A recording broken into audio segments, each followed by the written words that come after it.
Hello, আজকের ভিডিওতে আমরা দেখব আমাদের অর্ডার সেকশনটা কিভাবে কাজ করবে বা অর্ডার পেজটা। এখানে অ্যাজ ইউজুয়ালি আপনি দেখতে পাচ্ছেন যে আমাদের এই যে বডির মধ্যে একটা বার আমি কিন্তু রাখছি। এই বারের মধ্যে অ্যাকচুয়ালি কি আছে, টোটাল অর্ডারস। এই যে যে কাউন্টটা দেখাচ্ছে এটা ডাইনামিক হইতে হবে, যে আমার এইখানে টোটাল সবগুলা চ্যানেল মিলে, যেমন এইখানে আমার কি ইনস্টোর তো না, আমার এখানে হচ্ছে অল চ্যানেল। সো আমার অল চ্যানেল মিলায়া আমার এখানে কতগুলা অর্ডার অ্যাকচুয়ালি আছে সেই নাম্বারটা এখানে শো করবে। এরপরে আমি কনসাইনমেন্টের আইডি বা ফোন নাম্বার দিয়ে যেন সার্চ করতে পারি। এখানে একটা সার্চ বার থাকবে, এখানে আমি আইডি বা ফোন নাম্বার দিয়ে সার্চ করব। অল চ্যানেল তো আমি বললাম যে এখানে আমাদের চ্যানেল অ্যাকচুয়ালি কয়টা হয়, website, WhatsApp, Messenger, in call বা ইন স্টোর। তো আমাদের এই পাঁচটাই হচ্ছে এখন বর্তমানে চ্যানেল। ইন ফিউচার যদি চ্যানেল এক্সটেন্ড করে সেক্ষেত্রে আমাদের এখানে আরও একটা অপশন অ্যাড হবে এরকম। সো আপনি ট্রাই করবেন যে এই ব্যাপারটা যেন আমাদের সেটিংসের মধ্যে থাকে, যে আমরা চাইলে চ্যানেল অ্যাড করে দিতে পারি। সো এই চ্যানেলগুলো এখানে অল প্রোডাক্টস। সো প্রোডাক্টসের এইখানে আমি যদি শুধুমাত্র 5746 সিলেক্ট করি, এখানে আমার ডাইনামিক্যালি আমার টোটাল অর্ডারস এখানে শো করবে শুধুমাত্র 5746 এর জন্য। এবং এই জায়গায় আমার ড্যাশবোর্ডে আমার সেই অর্ডারগুলো শো করলো। পাশাপাশি আমি এখানে যেন ফিল্টার করতে পারি, আমার এই ডেট ফিল্টারে আমার ফিল্টারটা কেমন থাকবে। এই যে যে শপিফাইয়ের যে ফিল্টারটা আছে, এই যে দেখেন, today, last 7 days, last 30 days, last 90 days, 12 months. এরপর হচ্ছে কাস্টম, ডিফল্ট টুডে করা থাকে, আমি কাস্টমসে দিলে যেন আমার এখানে আমি ডেট সিলেক্ট করতে পারি। যেমন ধরেন আমি দেখতে যাচ্ছি আমার নভেম্বরের 1 তারিখ থেকে নভেম্বরের 28 তারিখ পর্যন্ত টোটাল অর্ডার কতগুলো হয়েছে আমি সেটা দেখতে, আমি এইভাবে ফিল্টার করব আমার সিস্টেমের মধ্যে, এটা যেন রিফ্লেক্ট করে। ওকে, এছাড়া আমার এখানে 5টা কার্ড থাকবে, যে আমি এই যে যে চ্যানেলগুলো দেখাইলাম এই চ্যানেলগুলোর 5টা কার্ড আছে, এবং এই কার্ডের মধ্যে আমার এইভাবে ডিফল্টলি শো করবে অল অর্ডারস। মানে আমার টোটাল ওয়েবসাইটে অল অর্ডারস 350, ফুলফিলড ধরেন করছি আমি 280টা, আনফুলফিলড আছে কয়টা এইখানে এইভাবে শো করলো। হোয়াটসঅ্যাপে তো অ্যাকচুয়ালি আনফুলফিল বা ফুলফিলের কিছু নাই, কারণ হোয়াটসঅ্যাপে যতগুলো অর্ডার হয় সবই ফুলফিল। সো দ্যাটস হয় আমার টোটাল হোয়াটসঅ্যাপের ফুলফিলড অর্ডার কয়টা এইখানে সেই নাম্বারটা শো করলো। মেসেঞ্জারও সেম, কলেও সেম, ইনস্টোরও সেম। বাট রিমেম্বার, আমাদের এই ডেট ফিল্টার যেটা, এই ফিল্টারটা খুবই ইম্পর্ট্যান্ট, কারণ আপনি যদি ফিল্টার না দেন সেক্ষেত্রে আমি কিন্তু মান্থলি, উইকলি, কোয়ার্টারলি আমি কিন্তু ডেটা ট্র্যাক করতে পারবো না। দ্যাটস হয় এই ফিল্টারটা একটু কাজ করতে হবে। এছাড়াও আমাদের এই অর্ডারগুলো কিভাবে শো করবে দেখেন, এটা আমাদের একটা টেবিলের মধ্যে আসছে, টেবিলের মধ্যে অর্ডার আইডি আছে, ডেট আছে, কাস্টমার আছে, এবং এই ডেটটা এরকম হওয়া লাগবে যে ধরেন আজকে যে অর্ডারটা করছে এটা টুডে দেখাচ্ছে, বাট এটা যদি কালকে আমি দেখি সেক্ষেত্রে এই টুডেটা ইয়েস্টারডে হয়ে যাবে। যদি আমি 7 দিন পরে দেখি সেক্ষেত্রে এই ডেট, কোন ডেটে এই অর্ডারটা পড়ছিল সেইটা এখানে শো করবে। আমার চ্যানেল, কোন চ্যানেল থেকে অ্যাকচুয়ালি অর্ডারটা আসছে। প্রথমে তো আমি ডিফল্ট সব চ্যানেল একসাথে দেখাচ্ছি, অল চ্যানেল, বাট এখানে এরকম হবে যে আমি শুধুমাত্র ওয়েবসাইট যদি সিলেক্ট করে দিই সেক্ষেত্রে আমার শুধুমাত্র ওয়েবসাইটের অর্ডারগুলো দেখাবে, নট হোয়াটসঅ্যাপ বা মেসেঞ্জার।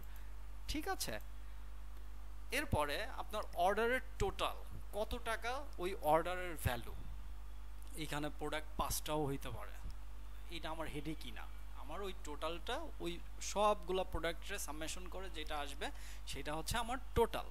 এরপরে পেমেন্ট স্ট্যাটাস আপনি এটা স্কিপও করতে পারেন, দিয়েও দিতে পারেন, এটা অ্যাকচুয়ালি শপিফাইতে আছে তো। সো দ্যাটস আমরা করছি। আর এছাড়াও ইন স্টোরে যখন আমরা মানে এই অ্যাপটা ঢুকাবো তখন কিন্তু এই পেমেন্ট স্ট্যাটাসটা important, because actually customer paid করছে কিনা আমরা এটা এই পেমেন্ট স্ট্যাটাস থেকেই বুঝতে পারবো। ফুলফিলমেন্ট স্ট্যাটাস, আপনি যেহেতু ওয়েবসাইটে ফুলফিল আনফুলফিল দুইটা ক্লাস রাখছেন, সো আপনার এই যে যে টেবিলের মধ্যেও অবশ্যই আনফুলফিল আর ফুলফিল রাখা দরকার। দ্যাটস হয় আমরা এইখানে ফুলফিলমেন্ট স্ট্যাটাস নামে একটা কলাম রেখেছি। এছাড়া আমার আইটেমস, আমি যাতে দেখতে পারি অ্যাকচুয়ালি আমার কয়টা আইটেম ওই অর্ডারের মধ্যে আছে। এখানে তো 5টা আইটেমও থাকতে পারে, সো যদি 5টা হয় তাহলে 5টা, 10টা হলে 10টা।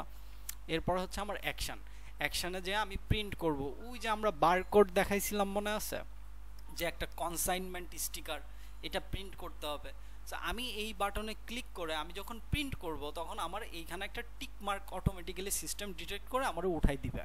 ধরেন আমি ওই কনসাইনমেন্টটা আমি ডাউনলোড করে ফেলছি, ওই পিডিএফটা আমি ডাউনলোড করে ফেলছি, সেই ক্ষেত্রে আমার এইখানে এই টিক মার্কটা চলে আসবে।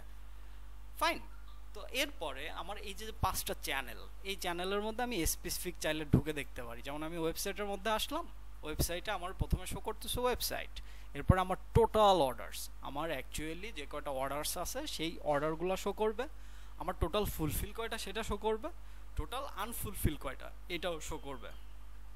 পাশাপাশি আমরা যেন সার্চ করতে পারি সেই সার্চ বার থাকবে, প্রোডাক্টস, অল প্রোডাক্টসের মধ্যে আমরা প্রোডাক্টসগুলো যাতে সার্চ করতে পারি। এইখানেও আপনার একটা ফিল্টার কার্ড আনতে হবে, কারণ এই যে এইখানে যে আমি যদি আপনাকে অ্যাড ফিল্টার দিই, অ্যাড ফিল্টার দিয়ে এই যে দেখেন এই প্রোডাক্টস, এই যে প্রোডাক্টসের যে ফিল্টারটা শপিফাইয়ের যে এই ডিফল্ট যে ফিল্টারটা না, এখানে দেখেন আমি যদি 5746 লিখি, ও কিন্তু আমার শো করতেছে 5746, আমার 3টা কালার আছে, আমি সিলেক্ট অল দিলে ও শুধুমাত্র আমাকে এই যে 5746 এর আমি যতগুলো অর্ডার পাইছি শুধু তাই শো করতেছে।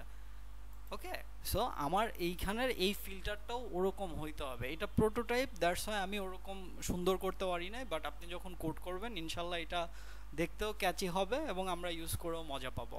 আর ডেট ফিল্টারটা তো আমি এর আগেও একবার দেখাইছি, তারপর আবার দেখিয়ে দিই যে এই যে হচ্ছে ফিল্টারটা, today, last 7 days, 30 days, 90 days, 12 days, custom.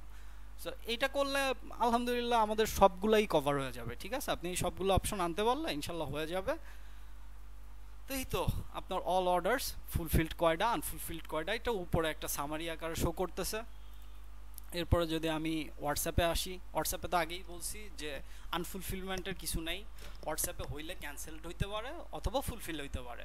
So আপনি চাইলে ক্যান্সেলের একটা অপশন অ্যাড করে দিতে পারেন যে অর্ডারটা অ্যাকচুয়ালি ক্যান্সেল। সো ক্যান্সেল হইলে কীরকম, যে অর্ডারটা ভয়েড হয়ে যাবে, যে মানে পুরোপুরি ক্রস হয়ে যাবে। আমি একটা এক্সাম্পল দিলে আপনি বুঝবেন।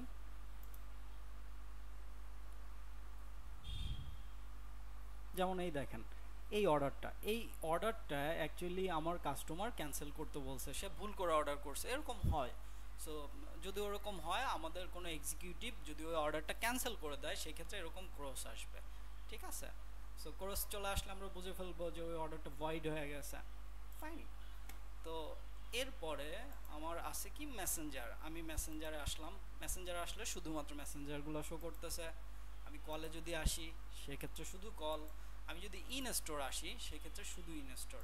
এখন আপনার মনে কোশ্চেন হয়তো বা আসতেছে যে অ্যাকচুয়ালি এতগুলা চ্যানেলের কেন দরকার। যেমন ধরেন আমি যখন ইন অফিস কাজ করতেছি, আমার অনলাইনে আমার ওয়েবসাইট, হোয়াটসঅ্যাপ, মেসেঞ্জার, কল, এই 4টা জায়গা লাগতেছে, বাট ইন স্টোরটা কিন্তু অতটা লাগতেছে না। বাট যখন আমি ইন স্টোরে কাজ করতেছি তখন ওইখানের পিসিতে শুধুমাত্র ইন স্টোর ওপেন করে রাখলেই কিন্তু সব দেখা যাচ্ছে।